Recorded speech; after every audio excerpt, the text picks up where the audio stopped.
Makes a pretty good partner, huh, boss? Too early to say. Yeah? Just seeing him come back makes me real proud. What breed is he?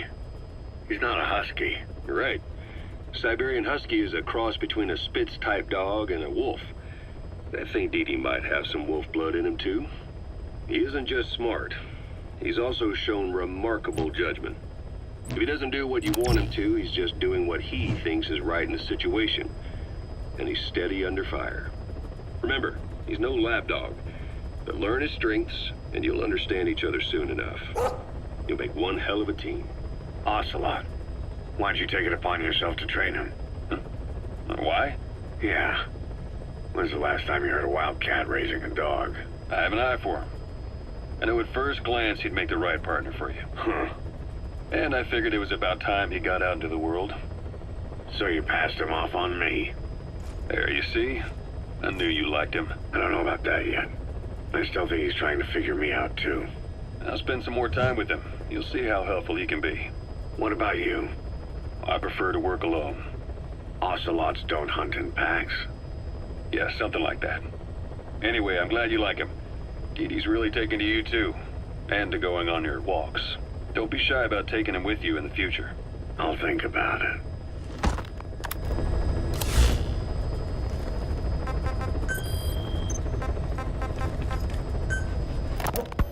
Boss, Quiet still hasn't made any moves.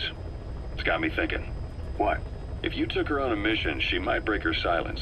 You want to let her out? Sure. Make her no different to the others. Everyone you pick up works for themselves, right? But her... I say work with her, see what happens. I wouldn't ask this of anyone but you. On missions, I'll make sure we have someone observing from a distance, and she won't be allowed access to all of the base. As for Miller, well, sometimes it's better to ask forgiveness than permission. The best part is, hiding is her specialty. If no one sees her leave the base, the staff will be none the wiser. And if she gets away? If that happens, you'll have to take care of her. But I have faith in you, boss. I think Quiet sees something in you. It's a big risk. But it's for the good of all of us. And besides, you can't deny her talent. Her unique skills and abilities would give you a hell of an edge out there. I'll think it over.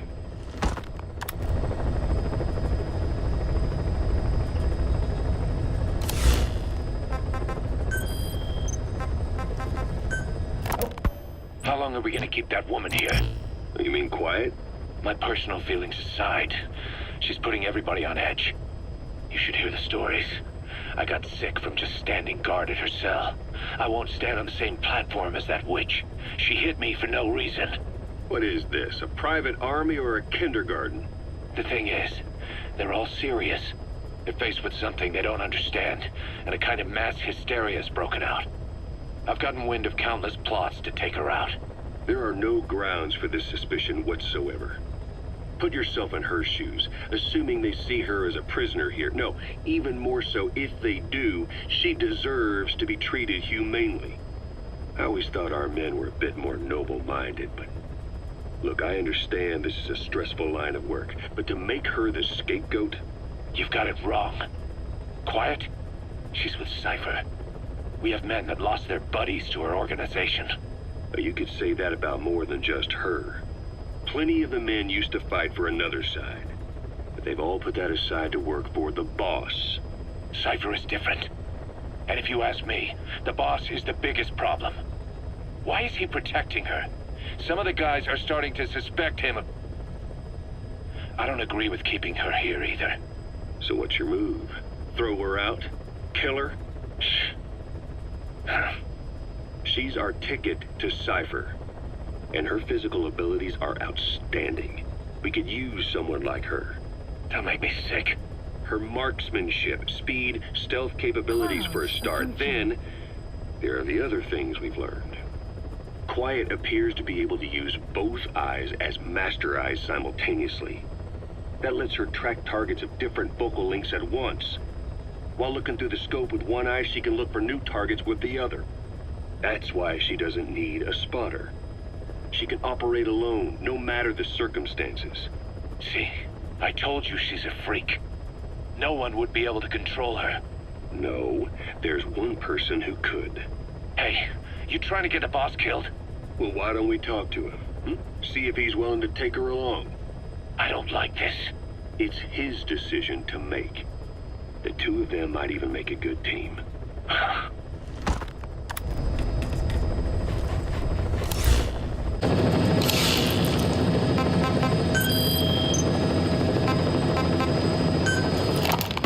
You called that thing Sahelanthropus. Where does the name come from? Well, several years ago, an excavation team discovered a hominid skull in the Sahel region. Central Africa. The Southern Sahara. Cypher gave the specimen the name Sahelanthropus, man of Sahel. And then they covered the whole thing up. Why? They probably wanted to monopolize information about human evolution to have a head start in their genetic research. At least, until they had an idea of what they'd found. It was that big of a discovery, huh? Sahelanthropus was a gracile hominid, estimated to have lived about 7 million years ago. What's significant about it is how its skull's foramen magnum faces down. In other words, its spinal column supported its head from underneath. It stood upright. Right.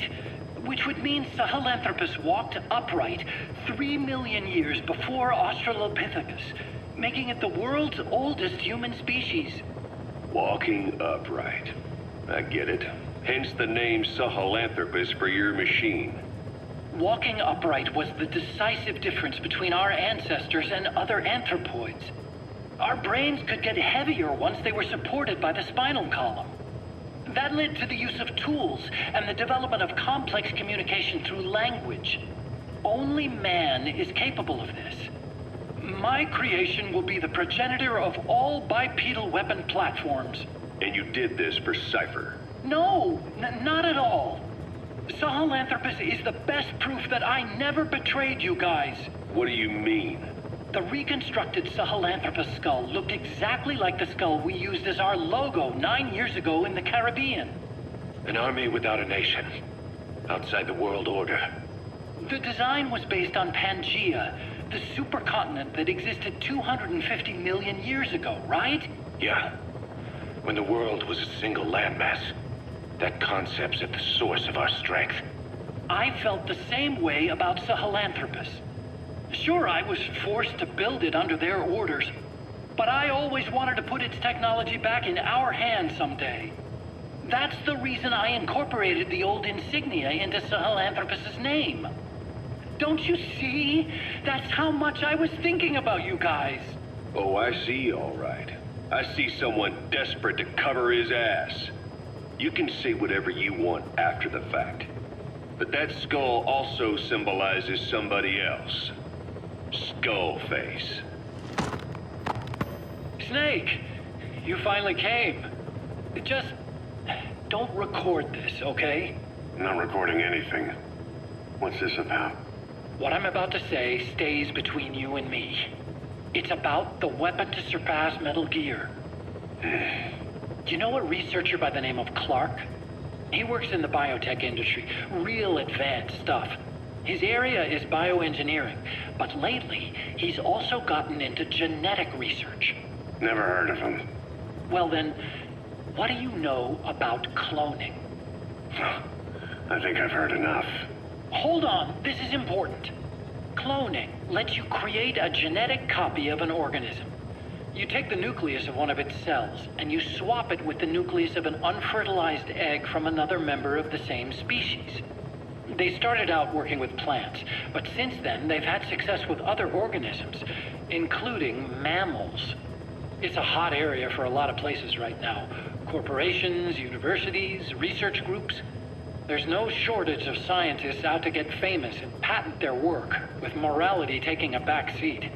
Isn't that a little outside your field? It's got nothing to do with my research. But I thought it might be of interest to you. Cloning, and Dr. Clark, I mean. Go on. Now, this is really highly classified stuff. But I've heard that an American biotech company has successfully cloned a human being. What's more, it happened over 10 years ago. And the researcher behind it was Dr. Clark. You've really never heard of him? I don't meet many doctors. This Dr. Clark is a complete ghost, even to others in his field. His age, where he comes from, that might not be his real name. And I can't even say for sure he's a he. Clark's employer, ATGC, its company motto is embracing your hopes, preserving talent. What does this have to do with me? Cypher. Dr. Clark works for ATGC, and they have connections to DARPA. Cypher couldn't function without the communications network DARPA's built.